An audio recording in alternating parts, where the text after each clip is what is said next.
Welcome to another story made by Oracle One. Ellie Curtis had never imagined a quiet weekend in the countryside would change her life so profoundly. When her grandmother passed away, Ellie inherited the small cottage on the outskirts of Maplewood, surrounded by a garden that was nothing short of extraordinary. Her grandmother's pride and joy, the garden was a riot of colors and fragrances, the kind you read about in fairy tales. Yet, that spring, Ellie discovered it held secrets far deeper than its vibrant blooms. The first day Ellie arrived at the cottage, the scent of earth and wildflowers enveloped her. The garden was vast but wild, blossoming with roses, lavender, lilies, and other flowers whose names she could barely recall. The roses, however, were the centerpiece.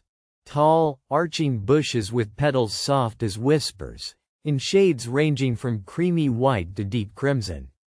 The sight alone felt like stepping into another world.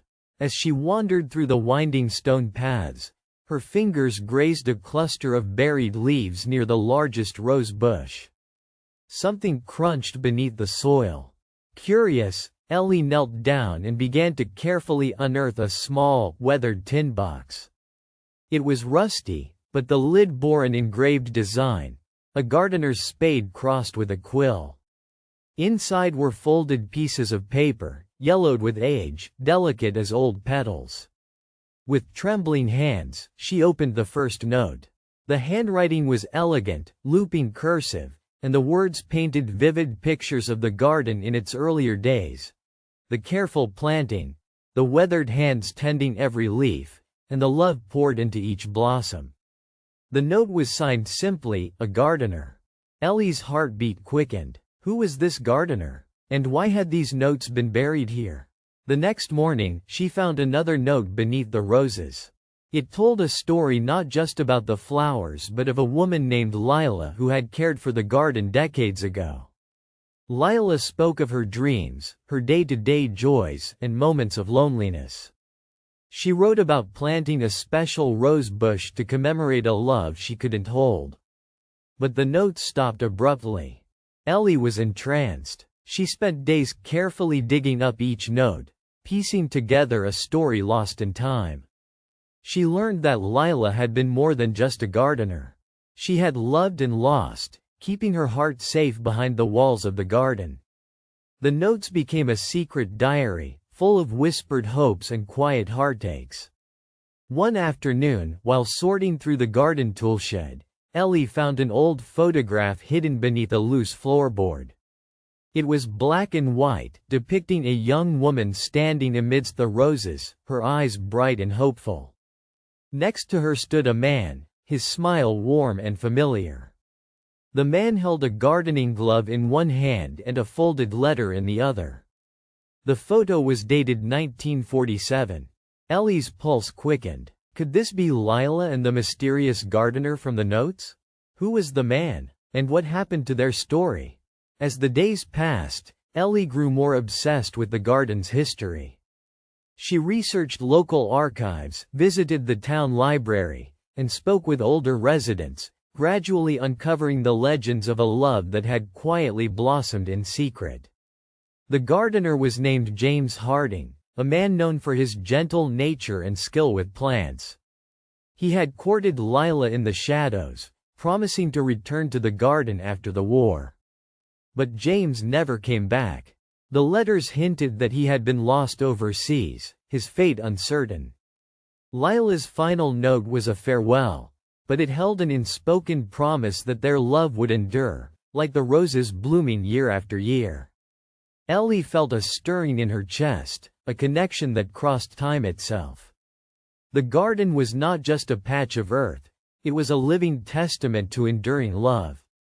Inspired, she began restoring the garden to its former glory, nurturing the roses as if tending to Lila's heart itself. One evening, as dusk painted the sky in hues of purple and gold, Ellie found herself in the garden, a gentle breeze lifting her hair and swirling petals around her feet. She was lost in thoughts of the past when a shadow approached. "Beautiful, isn't it?" a voice said softly.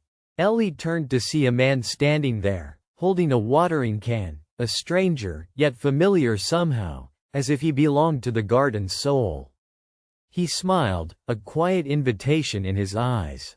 "I'm Tom," he introduced himself. "I'm the new groundskeeper nearby. I heard about the garden and wanted to see it for myself." Something about Tom's warmth and genuine admiration for the garden drew Ellie in. They began meeting regularly, sharing stories of the garden, of life, and eventually, of dreams and fears. As spring melted into summer, Ellie's garden became a haven not just for flowers but for new beginnings. Together, they discovered one last hidden note beneath a rose bush, unfinished, a tender confession of love from Lila to James, meant to be read by no one but him.